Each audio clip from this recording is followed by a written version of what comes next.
반갑습니다. 송주준입니다. 평상시 제 영상을 꼼꼼히 챙겨보시는 분들은 대한민국의 많은 연예인들 중에서 자기가 이제 개념 연예인인 것처럼 그렇게 떠들어대지만 실제로는 무개념인, 그리고 이제 자기의 무식함만 드러내는 그런 연예인들 많지 않습니까? 근데 그 연예인들 중에서 제가 유독 싫어하는 사람이 김제동 씨라고 하는 것을 알고 계실 겁니다. 제가 이제 몇 번이나 김제동 씨에 대해서 영상을 찍었었는데요. 물론 뭐 김제동 씨의 사생활이 됐거나 김제동 씨 인간적인 측면에 대해서 제가 비판한 적은 단 한 번도 없고, 김제동 씨의 그냥 행보, 특히나 그 정치적인 행보에 대해서 비판을 많이 했습니다. 근데 뭐 대한민국에서 정치적인 행보를 보였던 연예인들이 김제동 씨만 있는 것도 아닌데, 유독 제가 왜 김제동 씨한테 그렇게 분노를 하는 것이냐? 이유는 간단해요. 김제동 씨가 보이고 있는 그 정치적인 행보가 그냥 다른 연예인들처럼 몰라가지고 무식해가지고 그렇게 하는 것이 아니라, 자기도 다 알고 있는데 그게 잘못됐다라는 걸 알고 있음에도 불구하고 자기 어떤 이익을 위해 가지고 그런 얘기들을 떠들고 댕긴다라는 거, 이게 제가 김제동 씨를 진짜 싫어하는 이유입니다. 한마디로 얘기해서 위선 내로남불이라는 것이죠. 이 위선과 내로남불적인 모습이 어떻게 보면 민주당스러운 모습입니다. 그렇기 때문에 김제동 씨가 민주당에 그렇게 붙어가지고 몇 번이나 정치적인 행보를 보이는 것도 전혀 이상한 게 아니겠죠.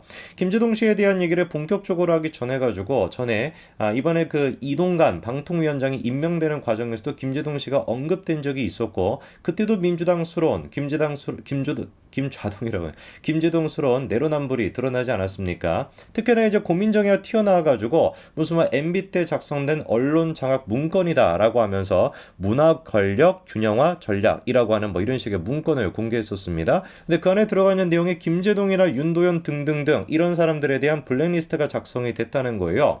근데 그거에 대해서 제가 몇 번이나 비판하지 않았습니까? 암만 제가 살펴보더라도 MB 정권 당시 2008년도부터 2013년도 사이에서 김제동 씨의 방송 내역을 보면은, 이게 도대체 이 사람이 블랙리스트에 들어가 있던 게 맞는지, 아니면 거꾸로 화이트리스트에 들어가 있던 건 아닌지라는 생각이 든다는 겁니다. 윤도현 씨도 마찬가지예요. 아니, 블랙리스트에 들어가 있다라고 하는 사람이 무슨 뭐 탄압을 받아야 될 것 같은데 어떻게 된 것인지, MB 정권 때는 더 저렇게 열심히 활동을 잘 하셨거든요. 이러다 보니까 제가 애당초 블랙리스트라고 하는 게 뭐다? 그냥 실체가 없는 거 아닐까라는 생각이 든다는 겁니다. 이번에도 마찬가지예요. 홍익표가 튀어나와가지고 뭐 김은하 씨에 대해 가지고 언급했던 거, 그거 자체가 블랙리스트다, 발언 자체가 블랙리스트라고 떠들어댔었죠. 근데 유인촌 장관이 얘기했던 게 뭐였습니까? 김윤아 씨가 공인이기 때문에 약간 발언하는 거에 신중할 필요가 있다라고 얘기했던 게 다예요. 근데 그거조차도 블랙리스트라는 겁니다. 정작 그런데 지들은 어떤 모습을 보였습니까? 기억나시죠? 현근태, 왜 이재명과 김부겸 두 사람을 출연시키지 않았냐라고 하면서 대놓고 유재석 씨를 저렇게 비판했었습니다. 현근태뿐만이 아니었죠. 탁현민이 또한 마찬가지로 문재인 왜 도대체 출연을 안 시켰던 것이냐, 이런 식으로 따져 물었던 거, 이게 민주당 아니었습니까? 이러니까 제가 학을 떼는 거예요. 이 인간들은 인간으로서 상종하기가 싫은 겁니다. 고민정의가 김제동, 윤도현 씨 같은 사람이 제대로 출연을 못했다, 블랙리스트에서 책임져라 라고 떠들어대는 것도 진짜 제가 구역질이 나고요. 그리고 홍익표 같은 인간들이나 탁현민이나 그리고 현근태, 이런 인간들이 나와가지고 블랙리스트 뭐다라고 설쳐대는 꼬라지 자체가 너무 제가 구역질이 난다는 겁니다. 여러분, 진중권 교수 잘 아시죠? 그렇죠? 진중권 교수 또한 마찬가지로 블랙리스트에 올랐다라고 합니다. 무슨 한 3번 4번 가까이 올랐다라고 하는데, 그 블랙리스트에 올랐다라는 거에 대해서 진 교수가 다음과 같은 인터뷰를 한 적이 있어요. 문재인이란 민주당 사람들은 국힘 애들하고는 다르대요. 뭐가 다르냐? 자기를 포함해가지고 MB 블랙리스트에 올라가지고 탄압당했다라고 하는 사람들이 있지 않냐? 뭐 MB 정권에 있는 사람들이 열심히 탄압했다라고 하는데 자기한테 손해나 피해가 오는 게 하나도 없었다라는 거예요. 내가 MB 블랙리스트 올랐다라고 하는데 먹고 살고 일하고 생활하는데 아무런 피해가 없었다라는 겁니다. 무려 내가 4번이나 등록이 됐었다는 건데 어떤 피해를 입었는지 생각해 보니까 하나도 없었대요. 그런데 반대로 문재인 때 같은 경우는 어땠다라는 겁니까? 자기가 조국에 대해서 비판을 하니까 눈밖에 딱 나니까 살아남을 수 없게 진짜 실질적인 타격을 주고, 정말로 그게 심하고 무섭다는 겁니다.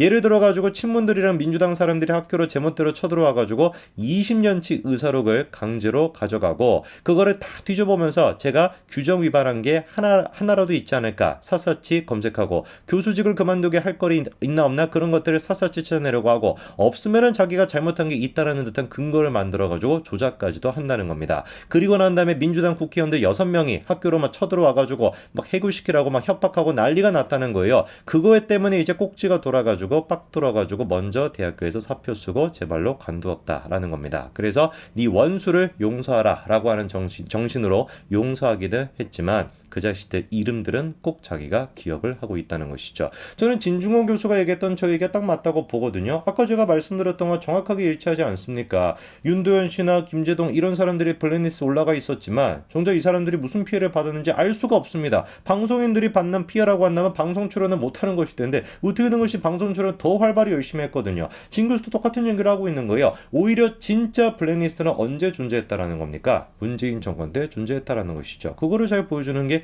현근택 대놓고 당당하게 유재석 언급하지 않습니까? 탁현민 대놓고 당당하게 유재석 언급하지 않습니까? 얼마나 지들이 그렇게 탄압을 해왔고 뭐 황경무 블랙리스트 같은 경우는 이미 대법원 확정 판결까지도 받았고요. 얼마나 대놓고 그렇게 블랙리스트랑 그리고 살벌하게 협박과 그리고 그런 어떤 압박을 가했던 게 사실이라고 한다면 저렇게 대놓고 얘기할 수가 있겠냐고요.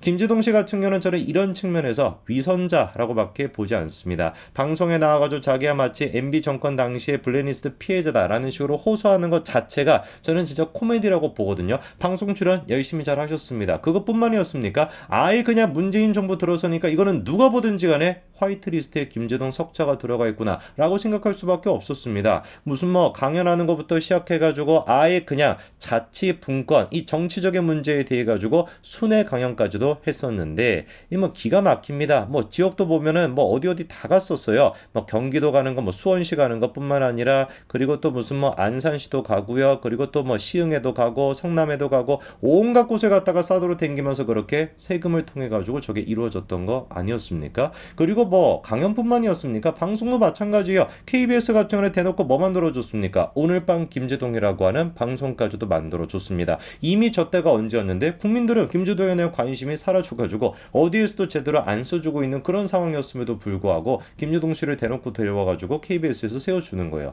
김제동 씨가 이제 그 출연료에 대해 가지고 문제가 생기니까 강연료에 대해 가지고 위선적이었다. 응? 무슨 뭐 목수의 망치랑 판사의 망치가 똑같아야 된다라는 그따위 소리 내놓고 지는 그냥 지 마이크는 무슨 뭐 시간 강사 마이크에 비해서 수천 배나 비싼 마이크를 들고 있다. 그 논란이 터지니까 하차를 했습니다. 그리고 난 다음에 만들어진 게 이거예요. 더 라이브. 저 들어가 있는 인간들 보십시오. 꼬라지 한번 보십시오. 최욱 저 인간 말하는 지금 짓거리 한번 보십시오. 얼마나 저게 편향된 그런 진행자의 모습을 보여줬습니까? 저런 인간 데려와가지고 또 방송 만들어주고 있는 게 KBS입니다. 매번 그런 식으로 어떻게 했던 거예요? 김제동 같은 인간들, 최욱 같은 인간들, 이런 인간들은 문재인 정권 진보 방송계에서 화이트리스트에 올라가지고 사실상 화이트리스트에 올라가지고 받을 수 있는 특혜라고 하는 특혜는 다 받고 있었는데 MB 때 실질적인 피해는 없었음에도 불구하고 블랙리스트에 이름이 올랐다라는 것만 가지고 자기가 피해자 코스프레를 한다? 저는 이거는 위선자라고밖에 보지 않습니다.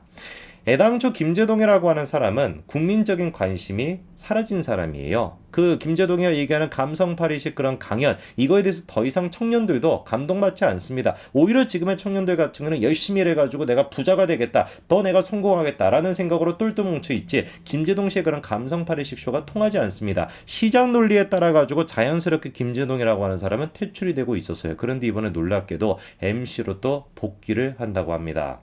성지순례라고 하는 이 뭐 방송의 예능 진행자로서 3년 만에 복귀한다라고 하는데요. 성지순례 듣도 보도 못한 그런 프로지만 여기 또 어디에서 만들겠습니까? 여러분한테 제가 한번 퀴즈를 내볼까요? 김제동 시장에서 이미 버려지다시피 됐던 그런 사람을 데리고 와서 3년 만에 다시 진행자로 복귀시키겠다라고 하는 방송국이 어디겠습니까? 그쵸, 뻔할 뻔자로 MBC입니다. 이러니까 제가 말씀을 드리는 거예요. 최욱이 됐거나 이제 뭐 김제동 씨가 됐거나 이런 인간들은 사실상 진보 방송계에서, 진보도 아니지, 좌익, 좌빨 이런 어떤 방송계에서 특혜를 누릴 거는 다 누리고, 그리고 겉으로는 자기가 피해자 코스프레를 하고 있다는 겁니다. 이런 인간들이 얼마나 구역질이 납니까? 이동관 위원장을 통해 가지고 제발 방송계가 정상화가 됐으면 좋겠습니다. 기울어진 운동장을 갖다가 우리 쪽으로 기울어라 이 말씀을 드리는 것이 아니에요. 그냥 우리가 요구하는 건 뭡니까? 너무나 기울어져 있는 거를 그냥 평평하게 정도라도 맞춰 달라, 이게 답니다. 그렇게만 되더라도 시장 논리에 따라 가지고 자연스럽게 구역질하는 최욱이 됐거나 그리고 또 김제동이 됐거나 이런 인간들은 퇴출되게 될 겁니다. 여기까지 말씀드리겠습니다. 감사합니다.